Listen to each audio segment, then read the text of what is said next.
Hello दोस्तों, नमस्कार। मैं वीरपाल यादव आज आप लोगों से बात करूंगा म्यूचुअल फंड के बारे में कि म्यूचुअल फंड हम कौन सा खरीदें, कौन से म्यूचुअल फंड में पैसा लगाएं जिससे कि आपका इन्वेस्टमेंट दिन दूना रात चौगुना बढ़े।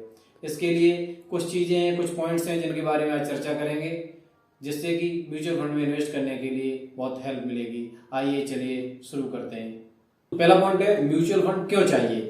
क्योंकि म्यूचुअल फंड प्रोफेशनल्स या फंड मैनेजर्स के द्वारा मैनेज होता है, इसलिए म्यूचुअल फंड में पैसा बहुत सेफ होता है और डाइवर्सिफाई भी होता है। इसलिए हमें हमेशा म्यूचुअल फंड प्रेफर किया जाता है, म्यूचुअल फंड सजेस्ट किया जाता है कि म्यूचुअल फंड चूज करें। और हमारे फाइनेंशियल गोल क्या है, कहाँ कहाँ हमें पैसा इन्वेस्ट करना है, क्या हमारा टारगेट है, कितनी प्रॉफिट पर हम एग्जिट होंगे, इस आधार पर हमें म्यूचुअल फंड चूज करना चाहिए।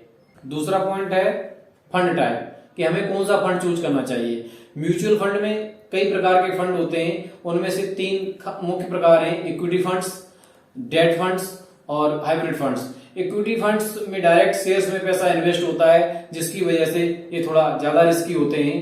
और डेट फंड्स में प्रॉफिट भी कम होता है, अर्निंग भी कम होती है, इसलिए उसमें रिस्क थोड़ा कम होता है।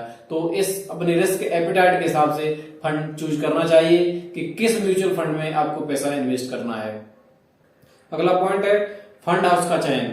हमें कौन सा फंड हाउस का चयन करना चाहिए, क्योंकि फंड हाउस या एएमसी यानी कि एसेट मैनेजमेंट कंपनी, ये भी बहुत मायने रखता है कि उस पर्टिकुलर एसेट मैनेजमेंट कंपनी ने पास्ट में किस प्रकार का परफॉर्मेंस किया हुआ है, किस प्रकार का रिटर्न दिया हुआ है। उसी आधार पर हमें चूज करना चाहिए, पसंद करना चाहिए कि कौन से फंड में हमें पैसा जमा करना है, कौन से फंड को हमें खरीदना है। उसका रिकॉर्ड, उसका रेपुटेशन भी बहुत मायने रखता है।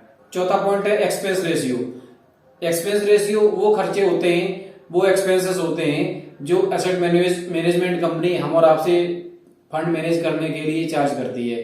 तो फंड चूज करने से पहले ये भी पता कर लेना चाहिए कि इसका एक्सपेंस रेशियो क्या है। यदि एक्सपेंस रेशियो ज्यादा है तो निश्चित तौर पर वो अंत में लॉन्ग टर्म में जब रिटर्न आएगा तो बहुत बड़ा अंतर आएगा, बहुत बड़ा अंतर पड़ जाएगा। इसलिए एक्सपेंस रेशियो को भी ध्यान में रखते हुए हमें फंड चूज करना चाहिए कि कौन सा फंड लेना है, क्योंकि जिसका एक्सपेंस रेशियो कम होगा उसमें रिटर्न ऑब्वियसली अधिक मिलेगा। पांचवा पॉइंट है historical performance. Historical performance particular fund house का देखना जरूरी है। उस फंड में पास्ट में कितना रिटर्न दिया हुआ है। यदि उस फंड ने पहले रिटर्न अच्छा नहीं दिया हुआ है और आप उसे परचेज कर लेते हैं तो निश्चित तौर पर रिटर्न कम मिलेगा। इसलिए उसकी हिस्ट्री देखनी बहुत जरूरी है। इससे हम समझ सकते हैं कि उसमें कितनी गुंजाइश है, कितना रिटर्न देने की चांस है। छठवां पॉइंट है SIP versus lump sum investment. SIP means होता है systematic investment plan. Systematic investment plan का मतलब होता है कि आप लगातार रेगुलरली मंथली या छमाही या तिमाही इस प्रकार से पैसा जमा करते हैं, जैसी आपकी कन्वीनियंस है। या फिर लमसम का मतलब होता है बहुत सारा पैसा इकट्ठा जमा करना। ये तो हमारे और आपके ऊपर डिपेंड करता है कि किस प्रकार का इनकम सोर्स है, उसी हिसाब से आप फंड खरीदते हैं। आप एसआईपी यदि प्रेफर करते हैं तो आप एसआईपी में पैसा जमा कर सकते हैं, या फिर आप लमसम आपको पसंद है तो आप अपने हिसाब से लमसम जमा कर सकते हैं। सातवां पॉइंट है एग्जिट लोड।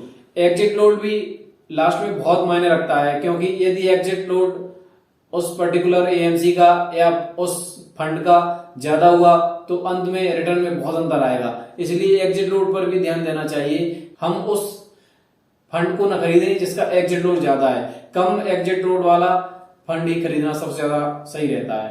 8th पॉइंट है रिस्क एंड रिटर्न। रिस्क और रिटर्न के हिसाब से भी हमें चूज करना है कि कौन सा फंड हमें खरीदना है, क्योंकि यदि रिस्क ज्यादा है तो रिटर्न भी अच्छा होगा। यदि रिस्क एपेटाइट हमारी कम है तो हमें सेफ फंड्स में खरीदना है। यदि रिस्क एपेटाइट ज्यादा है, थोड़ा रिस्की भी खरीद सकते हैं, क्योंकि उसमें फिर रिटर्न भी उसी हिसाब से ज्यादा मिलेगा। 9th पॉइंट है डाइवर्सिफिकेशन। डाइवर्सिफिकेशन भी जरूरी है। हमें अपने आप पैसे को डाइवर्सिफाई करना चाहिए, अलग अलग सेगमेंट में पैसा जमा करना चाहिए। वैसे होता तो ये है कि म्यूचुअल फंड में भी पैसा डाइवर्सिफाई ही होता है, वो अलग अलग शेयर्स में, अलग अलग सिक्योरिटीज में पैसा जमा होता है, लेकिन फिर भी हमें अपने पैसे को गोल्ड में या प्रॉपर्टी में पैसे को जमा करना चाहिए, जिससे कि हमारा पैसा डाइवर्सिफाई रहे। 10th पॉइंट है टैक्स इम्प्लीकेशंस। म्यूचुअल फंड खरीदते समय टैक्स के बारे में भी ध्यान रखना है।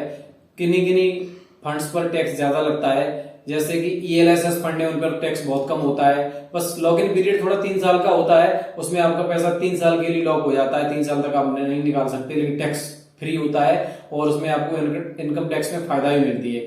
इसलिए हमें टैक्स इम्प्लीकेशंस को भी ध्यान में रखते हुए फंड्स को चूज करना चाहिए। तो दोस्तों ये तो कुछ टिप्स थे म्यूचुअल फंड को चूज करने के लिए कि हमें कौन सा म्यूचुअल फंड चूज करना चाहिए। ये तो हमारे रिस्क एपेटाइट के हिसाब से और फाइनेंशियल गोल्स के हिसाब से ये डिपेंड करता है कि हमें कौन सा म्यूचुअल फंड चूज करना है। अच्छा, और एक बात याद रखें कि कहीं भी इन्वेस्टमेंट के लिए पेशेंस और रिसर्च बहुत बहुत ज्यादा जरूरी है।